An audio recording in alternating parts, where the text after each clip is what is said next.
नमस्कार दोस्तों, मैं हूं राजीव और आप देख रहे हैं अमानत नॉलेज। दोस्तों, आज हम जानकारी प्राप्त करेंगे कि मां ने अपने बेटे को जमीन ट्रांसफर किया है, तो क्या ऐसी परिस्थिति में उसका दाखिल खारिज किया जा सकता है? तो दोस्तों, इसी को जानेंगे। और जानने से पहले आप हमारे चैनल पर नए हैं तो चैनल को सब्सक्राइब कर लीजिए और बेल आइकन प्रेस कर दीजिए, क्योंकि जमीन संबंधित नॉलेजेबल वीडियो मैं आपके लिए लाता रहता हूं। चलिए आगे जानकारी प्राप्त करते हैं। तो दोस्तों, यदि दाखिल खारिज की बात करें तो दाखिल खारिज पे ऑलरेडी बहुत सारा वीडियो बन चुका है मेरा, ठीक है।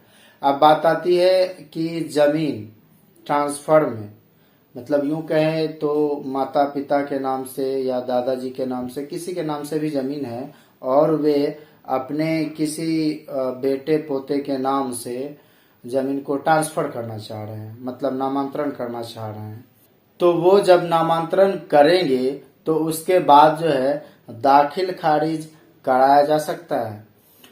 तो दोस्तों, कोई भी जमीन यदि हम खरीदारी करते हैं या दान पत्र के माध्यम से लेते हैं या फिर नामांतरण के माध्यम से लेते हैं, कोई भी जमीन हो तो उसका दाखिल खारिज किया जाना बेहद जरूरी होता है। दाखिल खारिज होना ही है, क्योंकि जब तक दाखिल खारिज नहीं होगा तो फिर वह जमीन आपके नाम पर शो नहीं करेगा।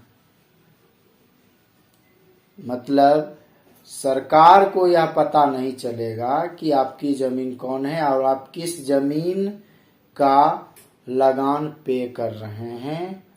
यदि सरकार के पास यह रिकॉर्ड रहता है कि आपका यह फलाना जमीन है और इस जमीन का लगान आप सरकार को पे कर रहे हैं, तो उसका आधार होता है आपका जमाबंदी कायम होना। और जमाबंदी तभी कायम होता है जब दाखिल खारिज किया जाता है। और जब दाखिल खारिज होकर जमाबंदी कायम हो जाता है, लगान रसीद कट जाता है, तो आपके पास कागजी तौर पर उस जमीन का स्वामित्व भी हो जाता है।